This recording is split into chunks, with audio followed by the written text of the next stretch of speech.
There was once there was a famous astronomer. His name is Johannes Kepler. He actually said that he called astronomy the music of the spheres. Has anyone heard that? Sometimes, yeah. Sometimes Einstein, he talked a lot about that. He said just like the religious fanatics, he said similarly there's blind doubters, or the blind doubting atheists. He said how unfortunate these creatures are that they cannot perceive the music of the spheres. So what this means is that the whole universe is going on with great harmony, with great order, and in that way it's as if the planets are conducting a symphony, right? Everything is so balanced, everything's so in tune, and we can see, if you're at all a little perceptive, you can see how fine-tuned this nature is. We have the seasons, they change accordingly. The sun is coming up, the moon is going through its different phases, right? And the oceans, the tides of the oceans. And similarly, we have our ups and downs too, right? We have our highs and lows.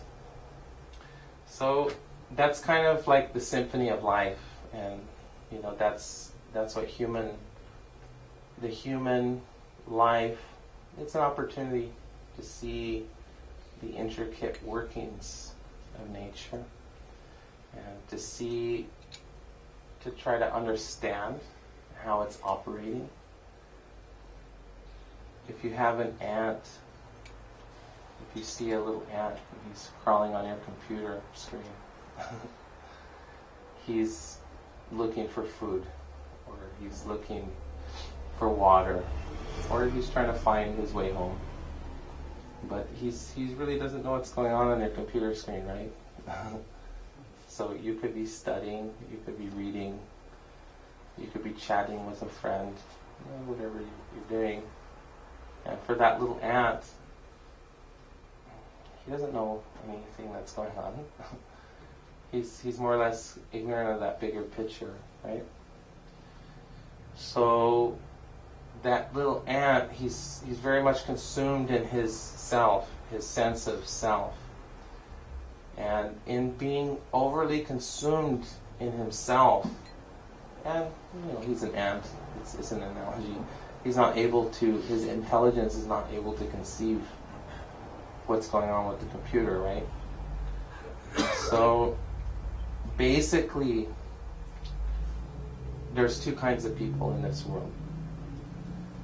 And there's two people only. There's the mundaners. The mundaners, person who is mundane, they're concerned with the body, and they're concerned with those things in relationship to the body. So when I talk about the self, we're talking about your body, your senses, your mind, everything in relation to those things. Your friends, the world, places you like to go, things you like to do. So those persons are concerned with the mundane. Mundane, if you look at the word, it means, the worldliness, the worldly. Then you have another class of persons who are the transcendentalists. Transcendentalists, they have some concern for those things, the body, the mind. But more so, the transcendentalist is interested what lies beyond those things. In other words, what's the purpose of life? Where did it all come from? How did we all get here? How is the music of the spheres so perfectly composed? How is it that if a rose is blooming overnight so perfectly, it's so imperceptibly and effortlessly, it's happening? And for us, if we want to paint a flower, to make it look real, it's difficult, right? Has anyone ever painted? Yeah, it's difficult. You have to know the colors. You have to know how it looks. You have to think, and you have to mix the colors, and finally you get something that looks like a rose, but it's only 2D and it doesn't smell nice. But nature is making so many roses overnight, effortlessly. So we have to inquire, what is nature? Why is nature doing that? How is it that nature is creating a seed? That seed sprouts into a tree. That tree produces fruit. The fruit falls. Some being eats the fruit, and then the seeds get spread around, and then it grows another tree, another seed. So this is what human life is for, is to look deeper, deeper, deeper. The animals, they can't think like this. The animals are concerned with the mundane. They cannot become transcendental. The animals eat, sleep, mate, and defend. So every animal is doing those things. Eating, sleeping, mating, defending. Whether you're an ant, whether you're a beast, and even humans are doing those things. So the dog, he has teeth, and that's how he defends himself. And he doesn't even need a house. Dogs can just run around. So human beings, I guess in America, or maybe in the world, we spend, I think it's over 50% of tax money on military defense. And that's a huge atomic bomb that's capable of destroying the whole country, the world. So the dog's defending with his teeth, and we're defending with a big bomb, right? So all this human intelligence, where's it going? $40 billion, we go to the moon. And then what do we get back? What do they bring back the American people? Here's moon dust. Here's moon dust. And they say, no, we're going to be able to live on the moon pretty soon. Just give us a little time, and we'll send people up. I even heard that they were selling tickets to the moon, like in advance. Selling lots of moon. So you can reserve your space. So all that human intelligence, we're so intelligent. We're the most intelligent creatures on the planet, at least we think. They say that dolphins are actually more intelligent than we are. And in many ways, some basic animals can act more intelligent than some of us do at times. So that human intelligence, it's being spent on animalism, mundane things that even a dog can have. Eating, sleeping, mating. So we build a big house. We have a nice house. But it's sleeping. It's for mating. So when we're caught up in all of that, we don't see the beauty, that symphony. We don't see that arrangement. When the moon is out at night, we think, hey, this is great. It's going to light up the place. I can party here. Drink a few beers, So that's the extent of our appreciation when we're in the enjoying spirit. When we're in the self-absorbed spirit. The moon becomes my light for my party. But when you go deeper into life, then you go beyond yourself. That's called transcendentalism.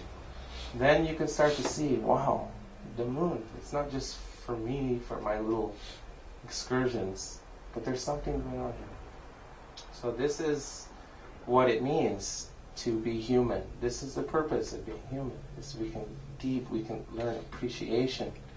So talking about roses, you've heard that phrase?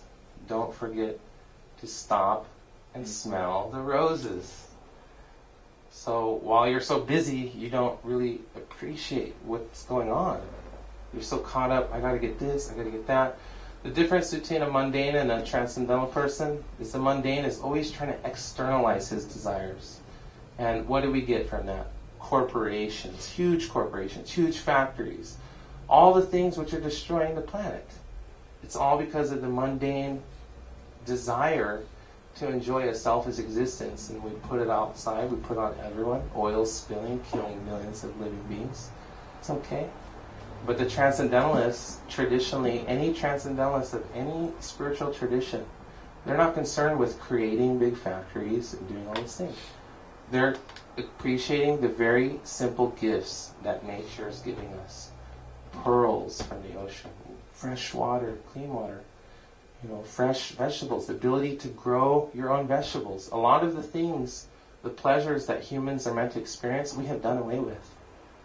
The pleasure of growing your food, harvesting it, eating it with your family, friends. Simple, simple pleasures, which are actually great pleasures, we've done away with in favor for individual, competitive, capitalistic, materialistic society. So we've done away with happiness for so-called artificial happiness.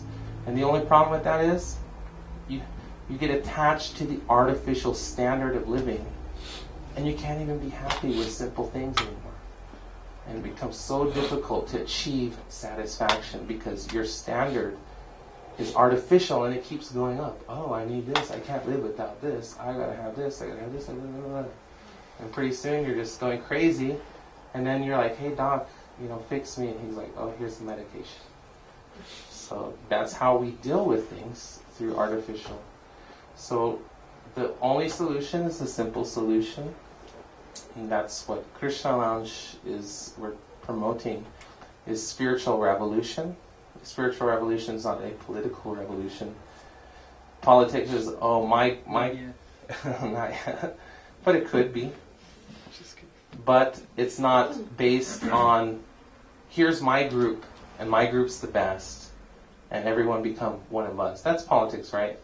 I'm a conservative, I'm a liberal, I'm African, I'm Indian, I'm American, I'm black, I'm white, I'm this, I'm male, I'm female. Feminism, mass male chauvinism. Everyone has their own attachment to their own false identity, and they're like, everyone should be like me. So that's politics.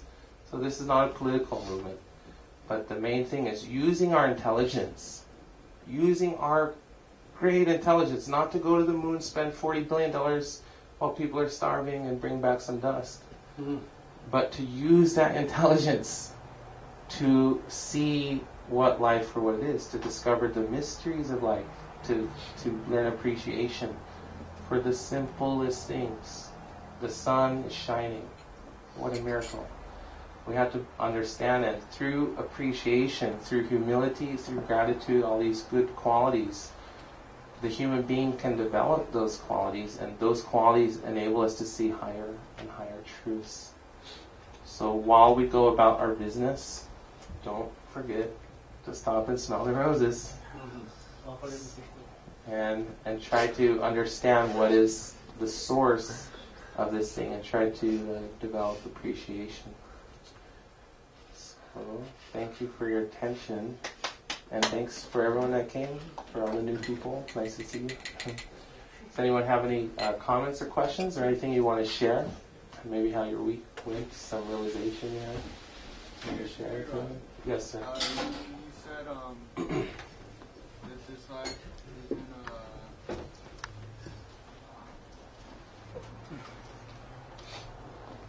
something about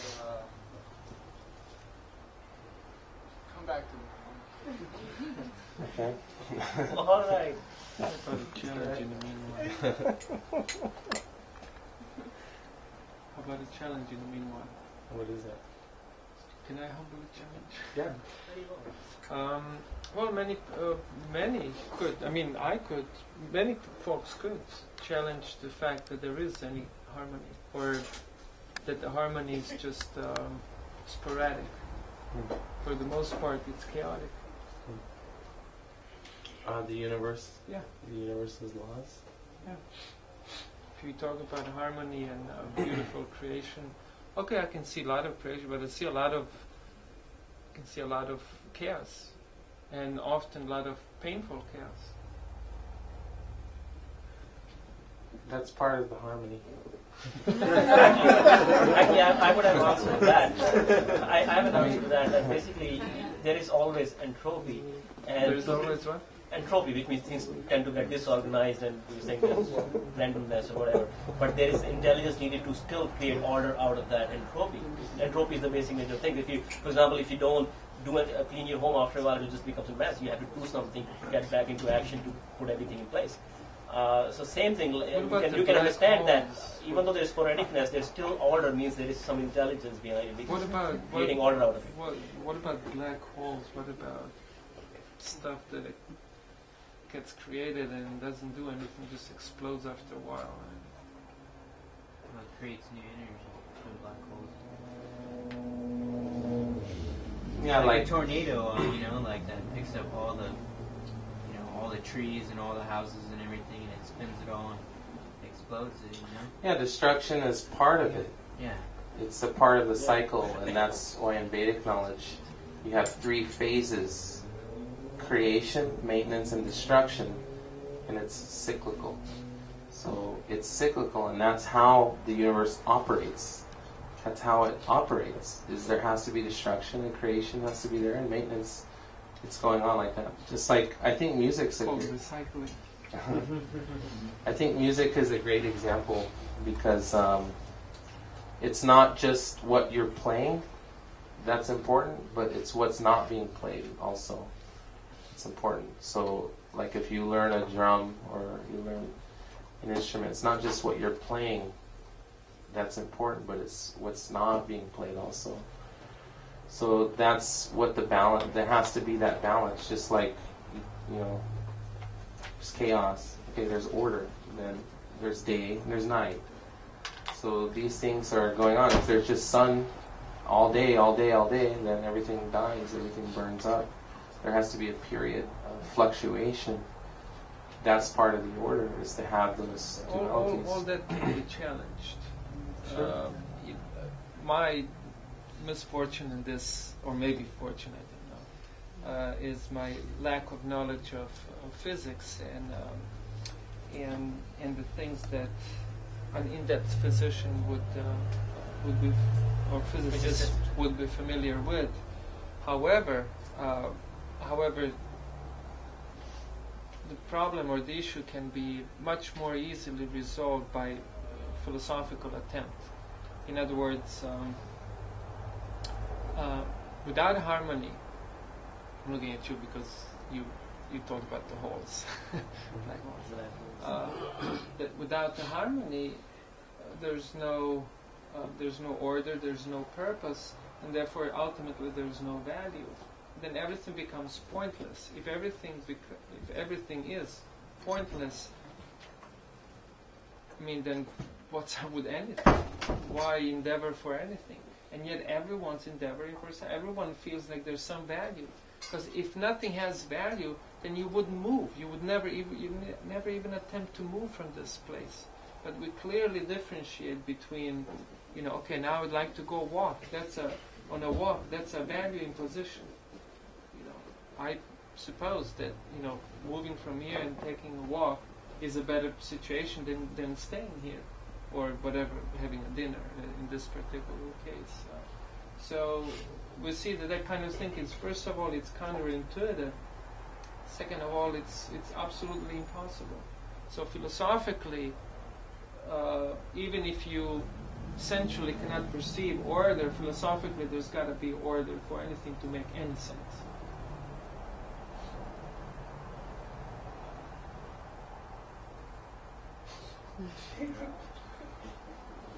Just if you run into a physicist or an astronomer. He put his head in the Hey, Tony remembered. Tony. Yeah. You said this isn't a political movement. I think it's sort of like a spiritual, radical, awakening movement. What do you have to say? What kind of movement do you think this is? Well, everything is connected. So, like, the ultimate way for human society to be in harmony is that when everyone is working together to achieve the same purpose. Now, right now, we can hardly say that we have that kind of scenario. Everyone's working to achieve their own end at the cost of another. And that's where all the war and all the conflict. So the ultimate situation is when there's a head, there's arms, there's legs, and there's the belly. So the head is telling everything what to do. The hands and telling the legs where to go, and then telling the hands what to eat. And then when the hands eat, then the belly is giving energy, and the head benefits also. So the head is considered to be the spiritual foundation. If we don't have a spiritual vision or foundation for our human life, then it's like having a body without a head. It's having a dead body. So society can have big, strong arms, big, strong legs, and have all kind of food, but if there's no head, it's pointless. So we can have technology, we can have all these things, but unless politics are also there. Politics are considered the arms, the administration. So unless we have a head, then politics are useless. Politics can be there. Democracy should be there. But democracy without a vision for everyone's ultimate benefit, it's useless. It's like a dead body. So that's kind of what the spiritual revolution is about for all of us who want to join that revolution, is to reinstate human society with a vision, a clear vision. The head has the eyes. You can see. So when we can see where we're going, then politics makes sense. Technology can even make sense. Everything can make sense. But without it, then it's useless. It'll end in self-destruction, as we have seen throughout history. Just selfishness. No unity. Disunity. Everyone's fighting. Wars. Confusions. Well said. Anyone else? Anything else? So what we're experiencing in this life is our karmic situation from the last life, or from this life also. Yeah. Everything. This is true. Yes. What made you think of this question? Just, I'm trying to see how it's connected. I guess if About harmony. it's predetermined, or if it's like conditioning. I see. Yeah. Karma is, karma is harmony. Karma means that there's purpose.